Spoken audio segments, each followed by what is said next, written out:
Salmo 72.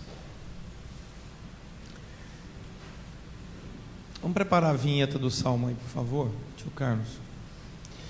Concede ao rei, ó Deus, os teus juízos e a tua justiça ao filho do rei. Julgue ele com justiça o teu povo e os teus aflitos com equidade.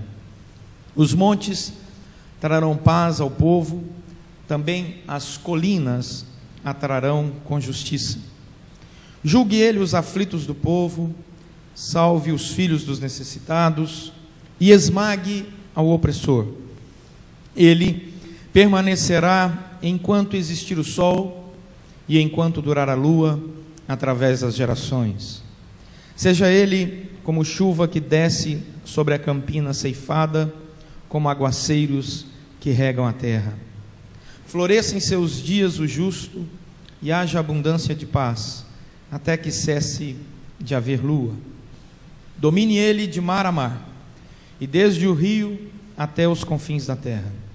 Curvem-se diante dele os habitantes do deserto, e os seus inimigos lambam o pó.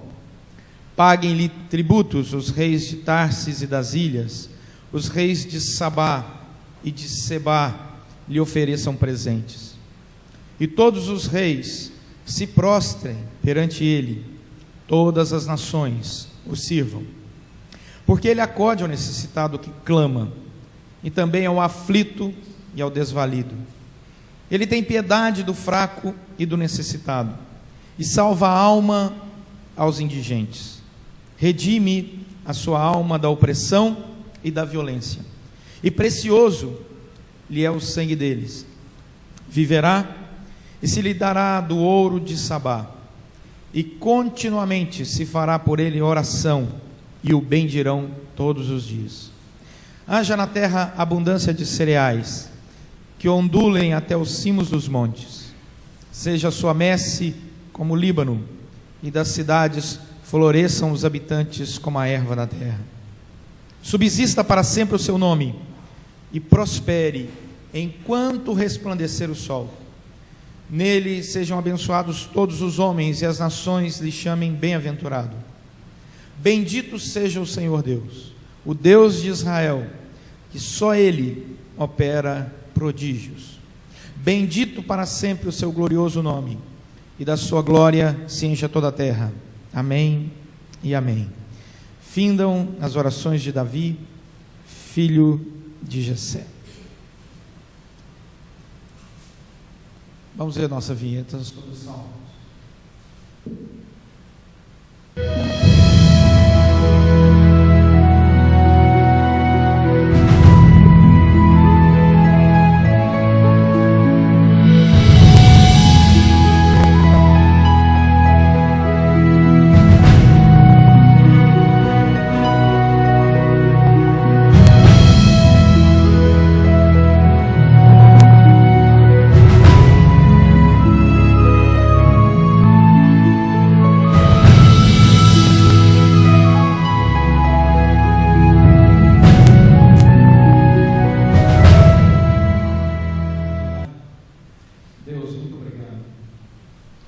Grande privilégio de lermos a Tua Palavra.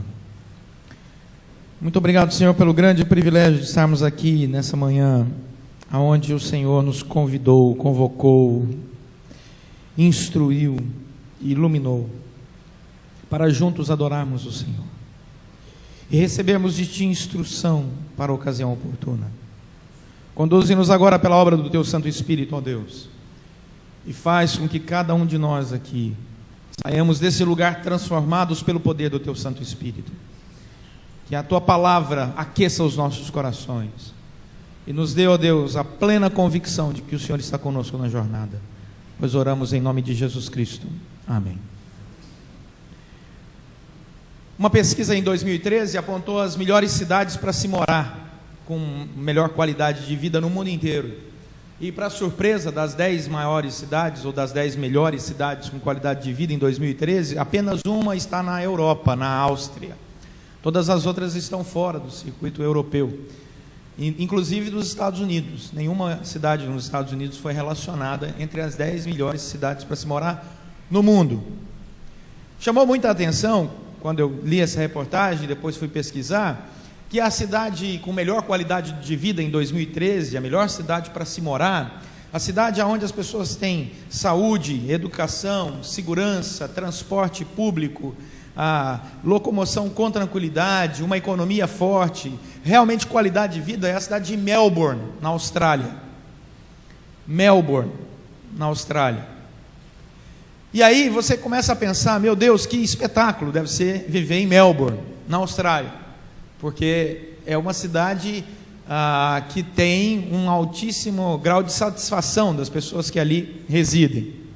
Mas existe um detalhe interessante em Melbourne, na Austrália, é o fato de que o governo de Melbourne, na Austrália, ele é exercido debaixo de um sistema muito diferente do nosso.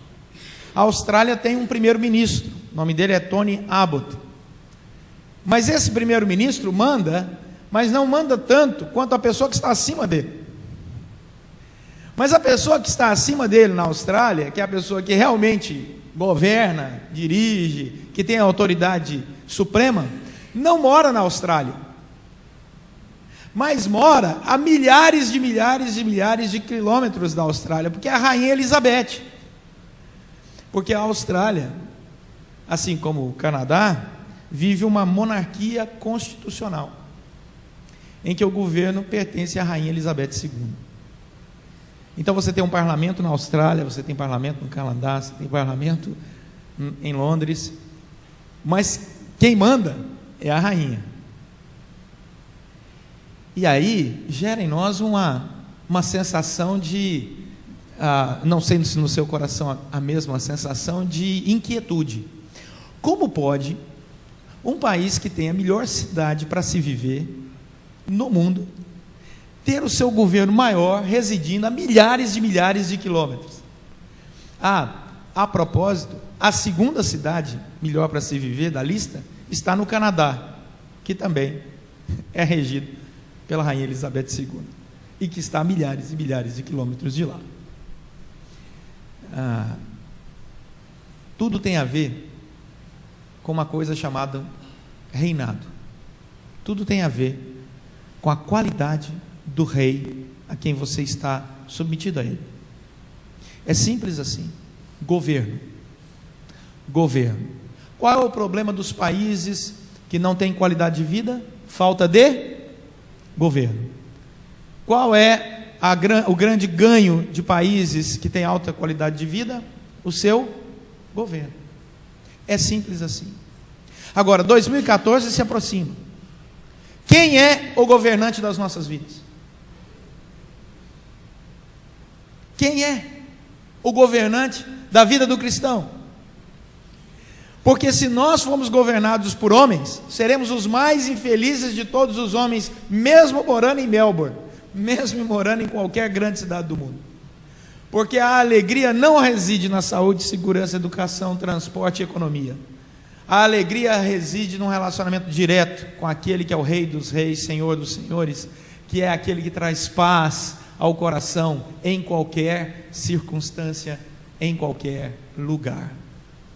Então, em 2014, se tem algo que precisamos entrar em 2014 declarando, relembrando ao nosso coração, eu tenho um rei.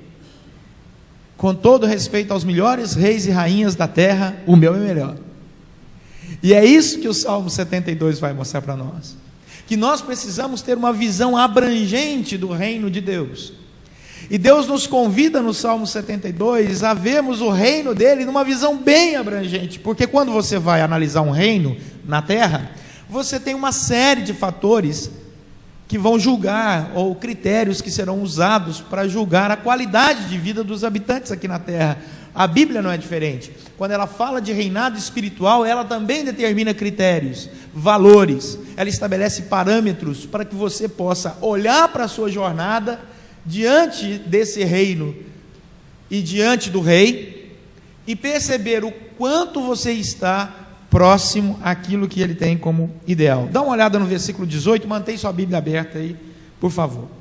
O versículo 18 diz: bendito seja o Senhor Deus, porque Ele é o Deus de Israel. Quem é o Israel de Deus no Novo Testamento? É a igreja.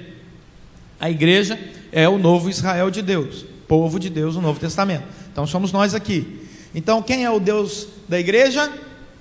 É o Senhor, o nosso Deus. Mas tem uma coisa fantástica, dá uma olhada no versículo 18, uma afirmação, uma característica desse nosso Deus. E a característica do nosso Deus, do nosso Rei, é que Ele opera prodígios. Uau! Eu não sei se você ficou empolgado, mas quando eu li esse texto, eu fiquei extremamente animado com essa palavra, né? Prodígios, eu gosto disso. Eu gosto das palavras prodígio, proeza, esse convite que a Bíblia faz para irmos além, estender as tendas, pensar o mundo, imaginar a missão tomando conta do mundo. A Bíblia não nos convida a ter uma visão tímida da vida.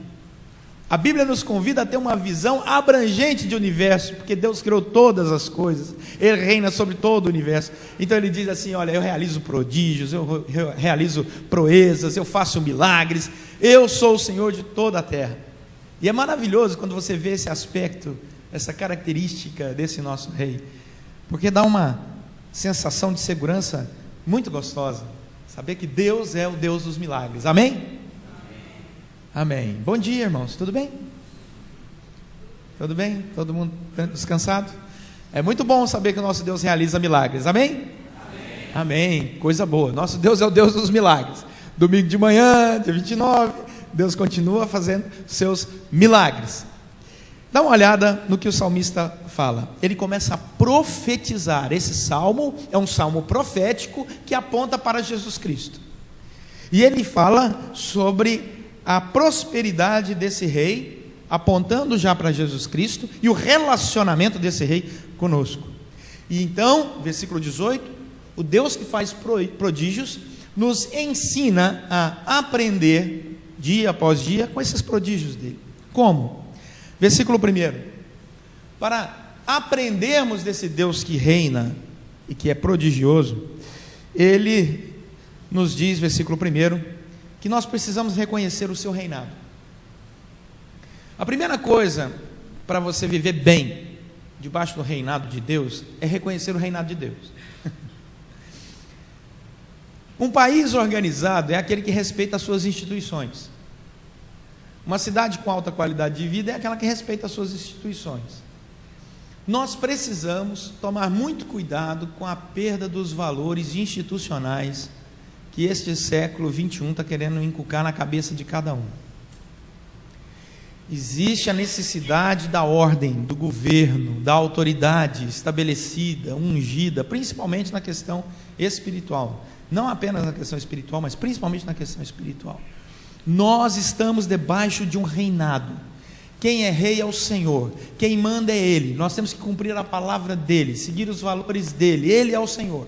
Senão a nossa fé começa a se transformar num cartão de crédito, num potencializador do nosso próprio reinado.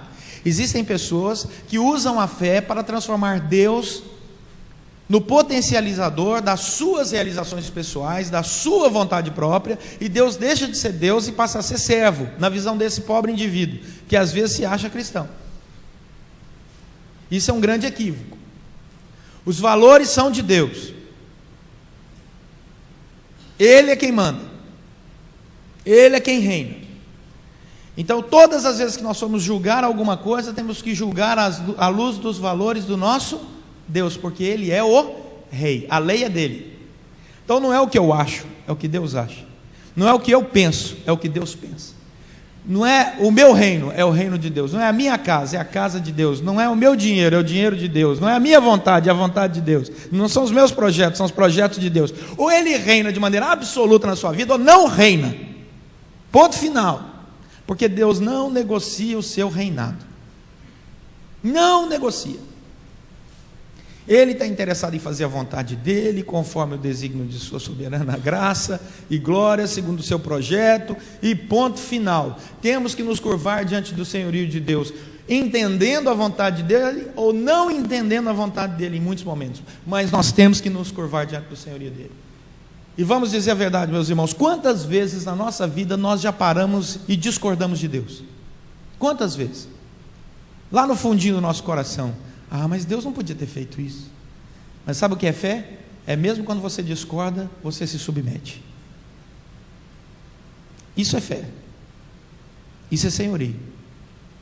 Eu não concordo, mas eu me submeto. Eu não concordo em pagar 27,5% de imposto de renda, mas eu pago. Porque essa é a lei. E se estiver insatisfeito dessa forma com o Brasil, muda de país. Mas enquanto você estiver aqui, essa é a lei, esse é o governo, essa é a norma, e cumpra, senão você está perdido. Porque vão atrás de você, mas é um sistema que funciona, que é um espetáculo. E você vai cair na malha fina. Vai cair, não tenha dúvida do que eu estou te dizendo. Não é excesso de fé, não. É conhecimento. Temos que nos submeter. O rei é Deus. Cuidado com a armadilha de começar a questionar as coisas de Deus. Cuidado. Ele é o Senhor. Versículo 1: concede ao rei, ó Deus, os teus juízos e a tua justiça ao filho do rei. Nós estamos aqui dialogando em altíssimo nível. A oração é de rei para rei, mas o rei se submete ao rei maior. Ele tem grande autoridade, mas mesmo assim ele se submete, porque o reinado de Deus é cheio de justiça. A justiça é a ação de Deus que garante os benefícios para os retos. Mas diz o versículo 1 que o reinado de Deus também é cheio de juízo, e o juízo é a ação de Deus sobre os seus inimigos.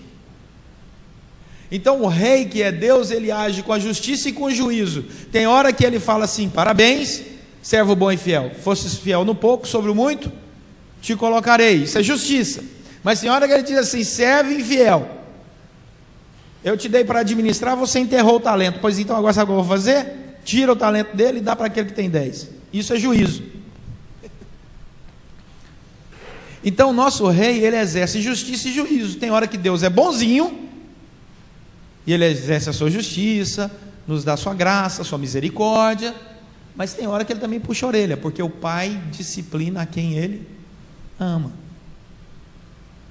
E tem gente que não aceita a disciplina de Deus. Então o reinado de Deus só vale para misericórdia, mas na hora da justiça cai fora. Está errado. Porque ele é Senhor. E ele age com justiça, mas também age com juízo. Então o texto diz: reconheça que esse Deus que é soberano, que faz prodígios, maravilhoso, ele é Senhor. Essa é a declaração da nossa vida. Ele é Senhor. Versículo 4: Deus nos ensina a reconhecer que existem problemas na nossa vida. E o versículo 4 vai chamar o problema de opressor, porque o opressor está deixando pessoas necessitadas. Olha o que diz o versículo 4: julgue ele os aflitos do povo, salve os filhos dos necessitados. Existe alguém que está gerando no coração daquelas pessoas a necessidade e a aflição, e o versículo 4 vai dizer que ele é o opressor. Versículo 14: o opressor vai agir com violência. Olha o que diz o versículo 14: redime a sua alma da opressão e da violência. Então nós vivemos uma sociedade onde Deus diz, mesmo ele reinando, ele não esconde o fato de que existe uma opressão. Deus não mente. Ele disse: no mundo vocês vão passar por aflição, mas tem de bom ânimo, porque eu venci o mundo. Vocês vão passar por ela. A Bíblia não nos livra do opressor.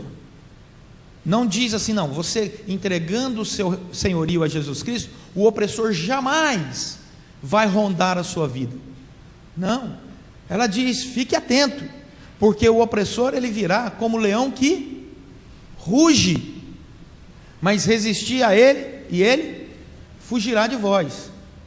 Então a opressão pode ser espiritual, mas a opressão também pode ser física. Às vezes nós enfrentamos problemas com opressores humanos, e a Bíblia vai dizer que no reinado de Deus nós não somos libertos desse tipo de opressão. Versículo 2: além de reconhecer que existe o opressor, diz o versículo 2, Deus nos ensina a reconhecer que no reinado dele existe o oprimido. E o versículo 2 vai dizer que o povo de Deus está aflito, Versículo 4, o povo de Deus está necessitado.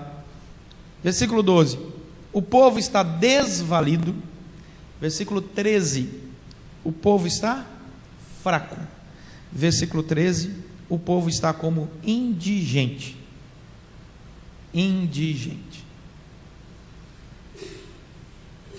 Essa é a realidade. O rei, que é Deus, não pinta as ruas de ouro para esconder a mazela da população. Ele trata, ele dá nome.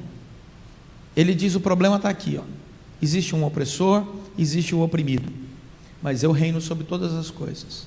E quando esse povo oprimido, quando o aflito, quando o necessitado entra na presença de Deus, assume a sua postura debaixo do reinado do Senhor e diz: Senhor, eu quero que o Senhor reine sobre minha vida, debaixo da imensa graça, glória e misericórdia do Senhor, ele responde ao sim no chamado de Deus. Sabe o que acontece?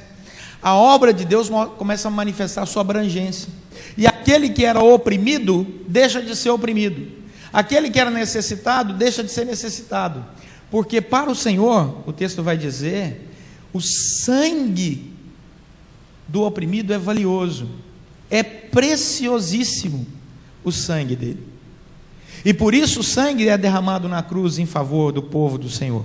Deus domina sobre todas as coisas e começa a haver um movimento de libertação. Versículo 3, por isso o rei está orando ao Senhor, porque ele sabe que a única solução para a opressão do povo, para aquele que vive oprimido, desvalido, necessitado, angustiado, debaixo de um opressor, seja espiritual, seja humano, é a ação de Deus. E o versículo 3 vai dizer que o Senhor então vai trazer paz ao povo, as colinas vão trazer a justiça. Essa é a ideia de vencer o maior medo daquela época. Vamos nos lembrar contextualmente que nos Salmos, colinas e montes são lugares onde as batalhas eram ganhas ou eram perdidas. Porque por detrás de um monte, por detrás de uma colina, você poderia encontrar um exército 5 vezes maior que o seu. Então havia um medo quando o exército saía para guerrear, porque ele não sabia o tamanho do outro exército por detrás da colina, por detrás do monte. E o Senhor vai dizer que quando você entrega o reinado de Cristo, quando você se entrega a esse reinado, quando você se curva diante desse rei que é Deus, você não tem medo mais do que virá lá na frente. Você não teme o que está por detrás do monte, por detrás da colina, por detrás de qualquer outro tipo de acidente geográfico, porque Deus domina sobre todas as coisas. E durante todo o Antigo Testamento, quando o povo de Deus encontrou um exército muito mais poderoso que ele, o povo de Deus venceu esse exército, quando estava em fidelidade com o Senhor. Em alguns casos, o povo de Deus não precisou nem lutar, o próprio anjo do Senhor passou e gerou ali a penalidade. Portanto, os montes vão trazer paz. Versículo 5, o reinado desse Deus será eterno. A tranquilidade é de que o reino não será transitório. Diz o versículo 5, ele permanecerá enquanto existir o sol, enquanto durar a lua, através das gerações. A ideia de eternidade, a linguagem aqui é a ideia de eternidade. Ele diz assim: não se preocupe com o governo que virá depois do reino de Deus, porque não haverá governo depois do reino de Deus, porque o governo de Deus é eterno. O governo dele não vence mandato. Não, eu vou servir a Jesus, porque depois de 20 anos ele vai vencer o mandato, mas até os 18 anos eu vou ficar com ele, depois eu vou ver como é que as inclinações das eleições aí celestiais vão, para ver para que lado. Não existe isso. O reino de Deus é eterno. Quando você se submete ao reinado do Senhor, quando você experimenta as bênçãos de Deus, você é inserido na eternidade. É graça sobre graça, glória sobre glória, e o que vem para frente é só melhor do que já ficou para trás. Amém? Agora vocês entenderam, né? Esse raciocínio não era fácil de entender. Versículo 6. Versículo 6 vai dizer que vai haver abundância e vai haver fartura. O necessitado, o desvalido, o oprimido, o indigente, agora muda de figura, porque o Senhor vai derramar a bênção sobre ele como se fosse chuva que desce da campina ceifada, e vem como um aguaceiro que rega a terra inteira. Para nós aguaceiro dá medo, mas porque a gente não vive no deserto, eles viviam. Aguaceiro para eles era um excelente sinal. Versículo 16. Versículo 16 garante que a terra vai ter abundância de cereais, que ondulem até os cumes dos montes. Imagine a ideia, a figura de linguagem. Essa figura de linguagem é um montão de comida que vira monte. Imagina isso. Então, diz o versículo 16, que é nesta mudança que as cidades irão florescer e os habitantes como a erva da terra. E aí eu não vou dizer nada, só nota de rodapé, mas um dos exemplos aí do versículo 16 de prosperidade e beleza é o Líbano, mas eu não vou falar nada. Não vou falar nada, deixa esse comentário para lá. E nós observamos o versículo 7, e o versículo 7 diz que vai florescer em seus dias o justo, ele não vai ser mais oprimido, o justo vai florescer, e vai haver abundância de paz, até que cesse de haver lua, porque quando cessar a lua, significa que o reino eterno de Deus estará presente entre nós. Versículo 8, nada, lugar nenhum vai escapar do domínio desse rei. Ele vai dominar sobre o mar, de mar a mar, e desde o rio até os confins da terra.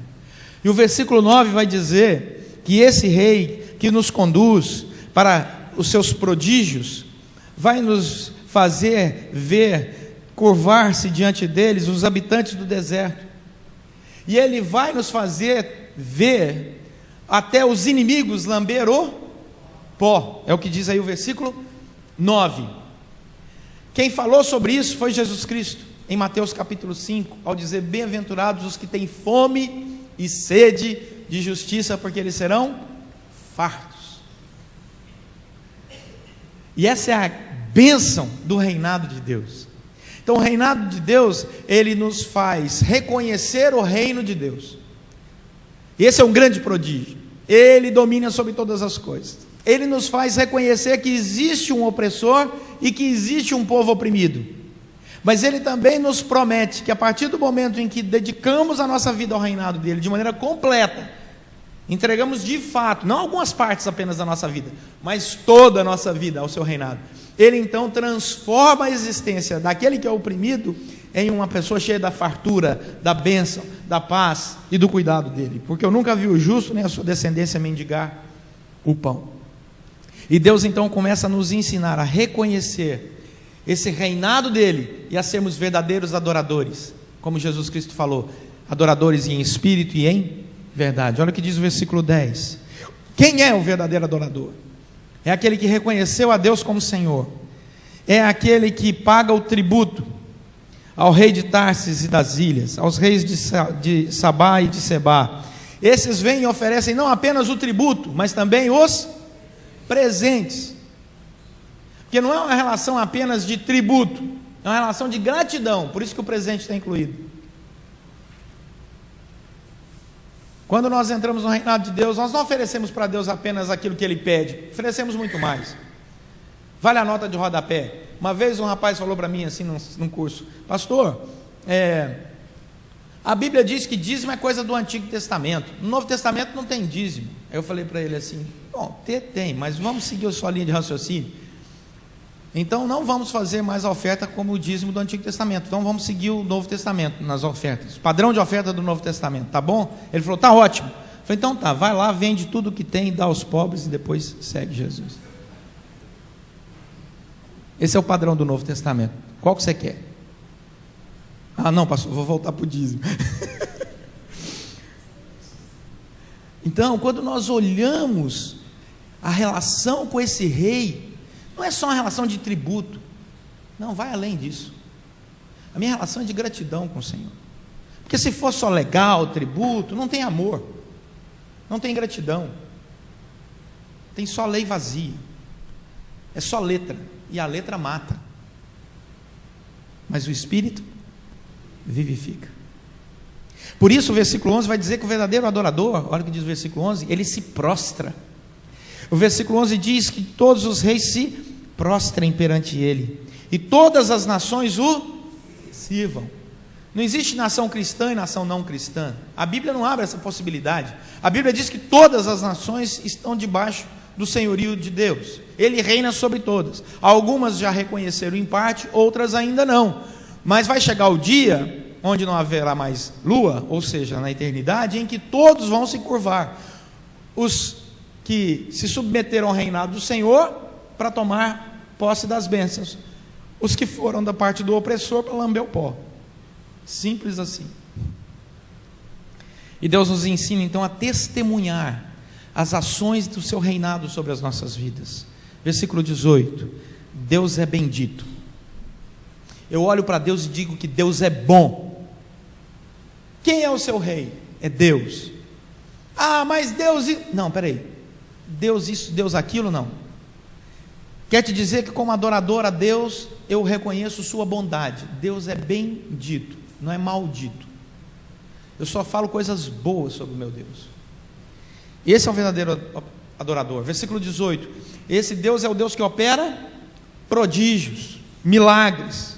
Ele cura, Ele transforma, Ele sara relacionamentos, Ele estabelece novos vínculos, Ele cria a família da fé, Ele nos conduz em triunfo, graça e glória, Ele nos protege no meio de um mundo mau, Ele cuida das nossas vidas. Deus faz prodígios. Versículo 19: esse Deus é o Deus em que o seu nome é glorioso, o nome dele é cheio de glória. Versículo 19 diz que a glória dele enche, não parte da terra. Olha o que diz o versículo 19: mas enche a terra toda.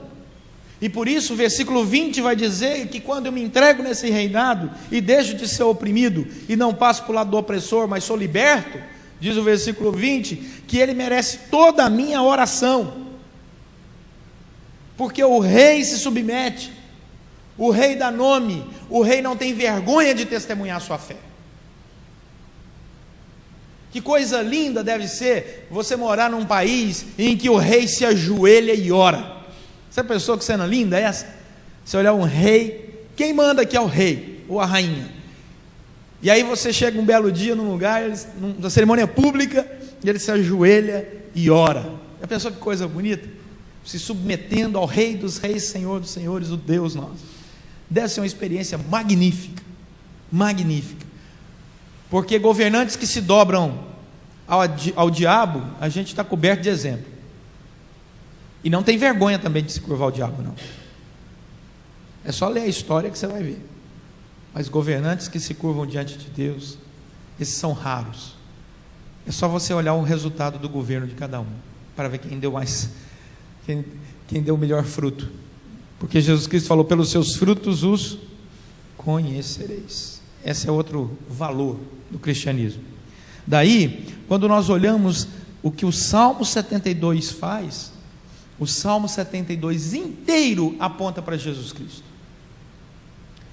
Jesus Cristo é aquele que nos convidou para vivermos debaixo do seu reinado. Os nossos valores foram mudados por causa de Jesus Cristo.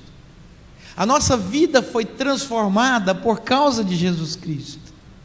A fé que Cristo colocou no nosso coração nos faz detectar claramente os problemas da nossa existência e com muita humildade submeter a Ele cada um deles em oração. Então às vezes nós temos um problema no trabalho e nós submetemos a Jesus Cristo em oração e Ele resolve. Às vezes nós temos um problema financeiro e nós submetemos a Ele em oração e Ele resolve. Às vezes nós temos um problema relacional e submetemos a Ele em oração e Ele resolve. Às vezes nós temos um problema no trânsito e submetemos a Ele e Ele resolve. Ele resolve problemas enormes e resolve problemas pequenininhos. Ele é um Deus maravilhoso. Quantas vezes a gente já fez uma oração quase, na nossa opinião, ridícula e Deus atendeu? Quantas vezes você passou na rua e falou assim: ô Senhor, arruma uma vaga para estacionar esse carro? Você imagina você incomodar o Rei dos Reis, Senhor do Universo, um montão de coisa para resolver, para arrumar uma vaga de carro.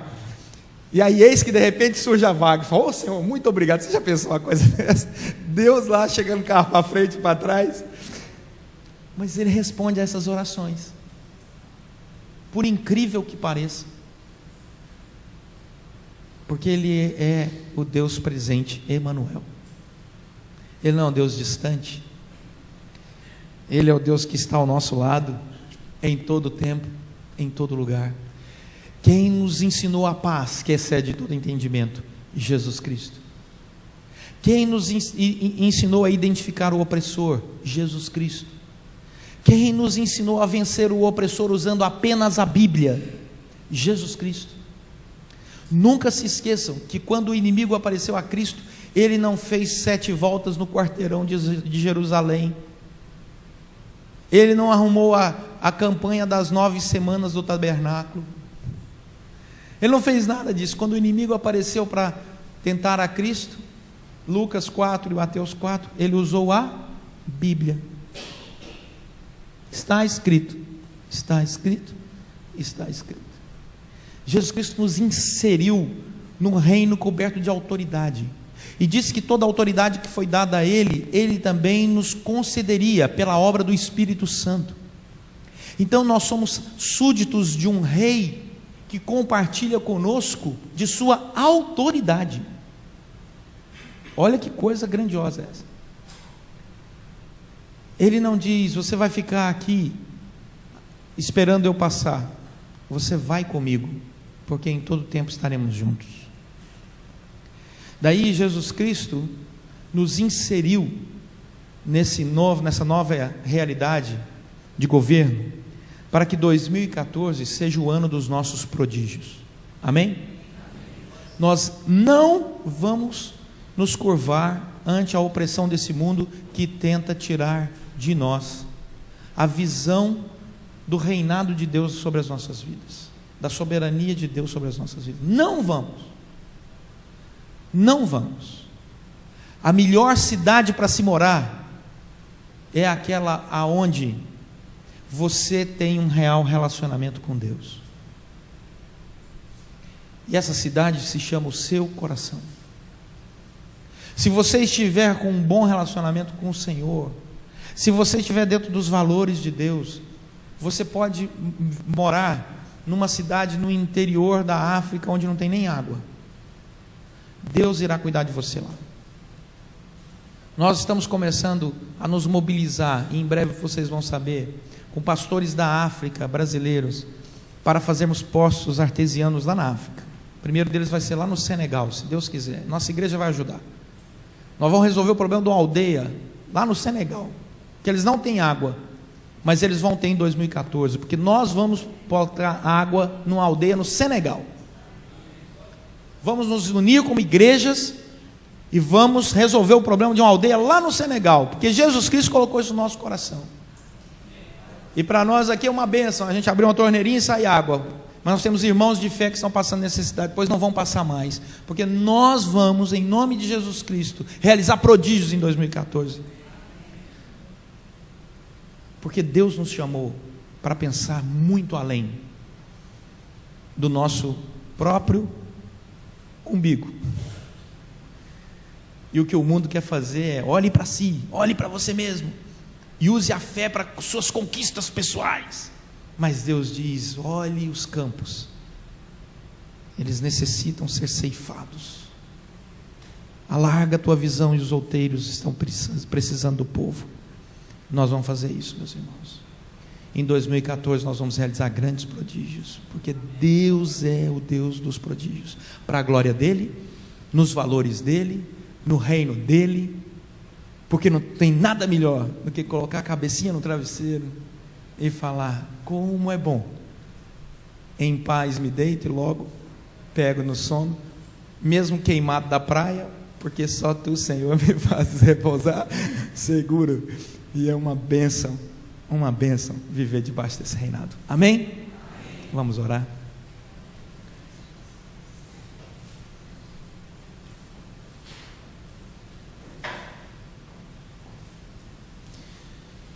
Quero te convidar a colocar sua vida na presença do Senhor em oração.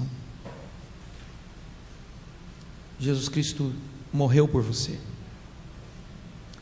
Ele derramou seu sangue na cruz para que você fosse retirado do reinado das trevas e fosse colocado no reinado da luz, debaixo do Senhor, que é Rei sobre todas as coisas. Deus te chamou para experimentar a alegria de ser cidadão desse reino e viver os valores desse reino. Louve a Deus, agradeça porque Jesus te tirou das trevas para a luz, e se submeta ao reinado dele, e diga para ele: Senhor, se existe alguma área da minha vida onde o Senhor não tem sentido a minha alegria do teu reinado, eu quero te pedir perdão, quero pedir: Senhor, vem reinar nessa área de maneira completa, me mostra, porque eu quero que o Senhor domine sobre tudo. Eu quero te servir, Senhor, eu quero te agradecer por o ano que está findando. Esse é o último domingo de 2013, mas é o primeiro domingo dos prodígios que eu quero, em nome de Jesus Cristo, como igreja, realizar para a glória do teu nome em 2014. Quero apontar para a tua glória, quero viver para a tua honra e glória, Senhor, porque no teu reino há paz, prosperidade, alimento em abundância, justiça, amor, comunhão.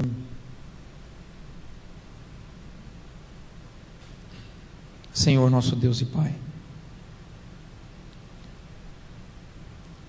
queremos, em nome de Jesus Cristo, te agradecer pelo teu reinado em nossas vidas, porque não estamos debaixo de julgo humano, nem do juízo opressor, mas estamos debaixo da tua boa mão. O Senhor nos protege, o Senhor nos cerca, o Senhor cuida de nós.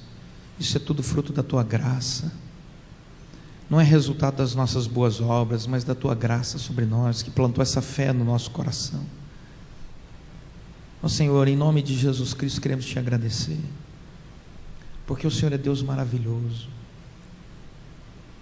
que estende os nossos olhos e nos faz contemplar os teus prodígios, proezas, milagres. Como é bom ver que o Senhor reina sobre todas as coisas. Como é bom, Senhor, ver o Senhor curando o enfermo, dando, ó Deus, abundância àquele que estava necessitado, levantando o desvalido e dando-lhe forças. Como é bom, Senhor, como é bom. Em nome de Jesus, nos faça parte desta grande obra do Senhor, como membros do teu corpo, que as pessoas se sintam abraçadas, amadas por ti através de nós, cuidadas por ti através de nós, que sejamos, ó Deus, como igreja, os teus braços, para atender a todos que necessitam. Abençoa-nos, Senhor, nos dê a alegria de sermos servos úteis para a honra e glória do teu próprio nome. Coloca nos nossos corações sempre os teus valores acima de tudo, porque queremos viver dentro da tua visão. Te agradecemos porque Jesus Cristo transformou nossa vida, e é em nome dele que oramos, pedindo a tua bênção. Amém.